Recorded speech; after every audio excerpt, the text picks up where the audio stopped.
বিসমিল্লাহির রহমানির রহিম। আসসালামু আলাইকুম রাসেল ভাই। ওয়ালাইকুম সালাম। যেহেতু আপনি সবসময় ভালোর দলেই থাকেন, তাই আজ আর জিজ্ঞেস করলাম না কেমন আছেন। আমার নাম নাইম হাসান।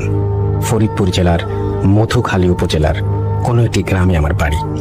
আজকে আমি যে ঘটনাটি শেয়ার করব সেটি মূলত একটি লাশবাহী গাড়িকে কেন্দ্র করে ঘটে যাওয়া একটি ঘটনা। স্টুডিওতে এসে ঘটনা শেয়ার করার ইচ্ছে থাকলেও সময় স্বল্পতার কারণে সম্ভব হয়নি, তাই আমি চাই ঘটনাটি আপনি পড়ে শোনান। ঘটনা শোনা এক লাশবাহী গাড়ির ড্রাইভারের কাছে। তার বাড়িও আমাদের গ্রামে। তিনি সাধারণত লাশ বহন করার কাজে নিয়োজিত।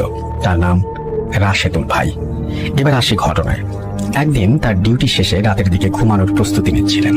তখন হঠাৎ বস ফোন করে বললেন যে ফরিদপুরে কোনো একটি মর্গ থেকে একটা ময়না তদন্ত করা লাশ নিয়ে মাগুরার এক গ্রামে আসতে হবে। তখন তিনি ঘড়ির দিকে তাকিয়ে দেখলেন 12:30 মতো বাজে। এই গভীর রাতে তার যেতে ইচ্ছে না করলেও তাকে যেতেই হয়, কেননা এটির ওপরেই তার জীবিকা নির্বাহ করে। তাই তিনি ফরিদপুরের ওই মর্গের উদ্দেশ্যে গাড়ি নিয়ে রওনা হলেন। রাশেদুল ভাই সেখানে পৌঁছানোর পর তাকে তার বস মৃত ব্যক্তির ঠিকানা দিয়ে লাশটাকে গাড়িতে ওঠাতে বলেন। রাশেদ ভাই এবং ওইখানকার একজন সহকর্মী দুজনে মিলে লাশটাকে গাড়িতে ওঠায়। ওঠানোর সময় তাদের অনেক কষ্ট হচ্ছিল। মনে হচ্ছিল লাশটা স্বাভাবিক ওজনের চেয়ে অনেক ভারী হয়ে আছে। তারা লক্ষ্য করলেন লাশের ওপরে যে সাদা কাপড়টা থাকে সেটা রক্তে লাল হয়ে গিয়েছে এবং লাশ নিয়ে যাওয়ার ট্রলিটা বেয়ে গড়িয়ে গড়িয়ে রক্ত পড়ছিল, আর প্রচন্ড দুর্গন্ধও আসছিল লাশ থেকে। লাশটা অনেক কষ্টে গাড়িতে তোলার পর রাশেদুল ভাই গাড়ি স্টার্ট করে তার বসের দেয়া ঠিকানা অনুযায়ী রওনা দিলেন। ঠিকানাটি ছিল মাগুরা জেলার কোনো একটি গ্রামে। গাড়ি চালানোর সময় তার আবার সিগারেট খাওয়ার অভ্যেস ছিল, তাই তিনি একটি সিগারেট ধরিয়ে মুখে নিলেন।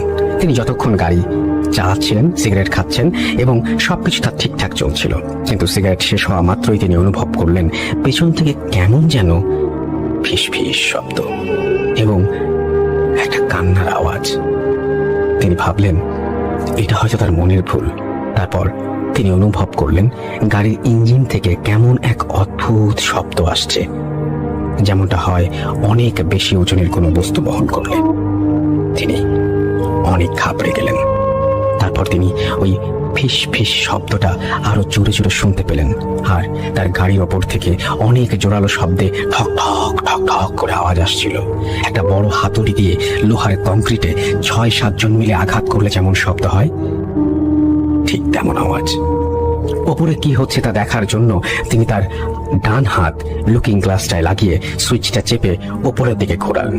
তিনি দেখলেন ওপরে কয়েকটা কালো রঙের লম্বা লম্বা জন্তু, আবার অনেক লম্বা মানুষের মতো আকৃতির প্রাণীরা কুড়ালের মতো চোখা একটা বস্তু দিয়ে গাড়ির ছাদে আঘাত করছে।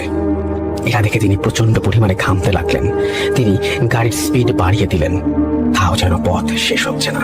হঠাৎ রাশেদুল ভাই তার গাড়ির হেডলাইটের আলোতে লক্ষ্য করলেন তার গাড়ির সামনে রাস্তার মাঝখানে লম্বা সাদা কাপড় পরা বিভৎস চেহারার একটা মেয়ে দাঁড়িয়ে তাকে ইশারা করে গাড়ি থামাতে বলছে। মেয়েটার চোখ ছিল সম্পূর্ণ ধবধবে সাদা রঙের এবং কাপড়ের আঁচল রাস্তার পাশে এক জঙ্গলের ভেতর ঢুকে গেছে। মেয়েটির কাছে গাড়ি নিয়ে যাওয়া মাত্র মেয়েটি রাশেদুল ভাইকে বলছে, আমাকে নিয়ে যা, দাঁড়া, আমার খুব বিপদ। রাশেদুল ভাই চিন্তা করলেন আজ তার সাথে খারাপ কিছু একটা ঘটতে চলেছে। তিনি গাড়ির স্পিড আরো বাড়িয়ে দিলেন এবং মেয়েটার সাইড থেকে ক্রস করে চলে গেলেন। তারপর তার কাছে সবকিছু স্বাভাবিকই মনে হচ্ছিল। সেই ফিস ফিস শব্দ আর গাড়ির ওপরে থাকা আওয়াজ তিনি আর পাচ্ছিলেন না। এমন ভাবে কিছু পথ যাওয়ার পর হঠাৎ তিনি আবার সেই ফিস ফিস শব্দ শুনতে পান। তবে এবার তিনি অনুভব করলেন সেই ফিস ফিস শব্দের সাথে আর একটা ফিস ফিস শব্দ, ঠিক যেমনটা হয় একজন যদি অপরজনের সাথে কথা বলে। তারপর রাশেদুল ভাই একটু সাহস করে গাড়ির ভেতরে থাকা মিরর গ্লাসের দিকে তাকিয়ে দেখার চেষ্টা করলেন। তারপর তিনি তা দেখলেন। তা দেখার জন্য তিনি একদমই প্রস্তুত ছিলেন না। গ্লাসের দিকে তাকানো মাত্রই তিনি দেখতে পেলেন লাশটার ট্রলির ওপর বসে আছে। শুধু তাই নয়, লাশের পাশে আরো কয়েকজন লোক বসে আছে, যাকে কিনা তিনি রাস্তার মাঝখানে দাঁড়িয়ে থাকতে দেখেছিলেন। তারা দুজনই এরকম ফিস ফিস শব্দে একে অন্যজনের সাথে কথা বলছে। তাদের দুজনের ঘাড়ের ওপর মাথা ছিল বিচ্ছিন্ন, গলার ওপর থেকে টকবক করে রক্ত যেন উপচে পড়ছে, ঠিক যেমনটা হয় অনেক আগুনে তাপ দিয়ে পানি ফোটালে। এমন দৃশ্য দেখে রাশেদুল ভাই ঘামতে লাগলেন। তিনি কি করবেন বুঝতে না পেরে দোয়া দুরুদ পড়তে লাগলেন। হঠাৎ তিনি ফজরের আজান শুনতে পেলেন। সব কেমন নিস্তব্ধ হয়ে গেল। সেই মুহূর্তে তিনি তার গন্তব্যে পৌঁছে গেলেন। তারপর তিনি ওই গ্রামে লাশটা রেখে আসলেন। আর সেখান থেকে তিনি লোকমুখে জানতে পারলেন লোকটাকে নাকি তার বউ সম্পত্তির লোভে নিজের হাতে গলা কেটে হত্যা করেছিল। তার বউ সড়ক দুর্ঘটনায় মারা যায়।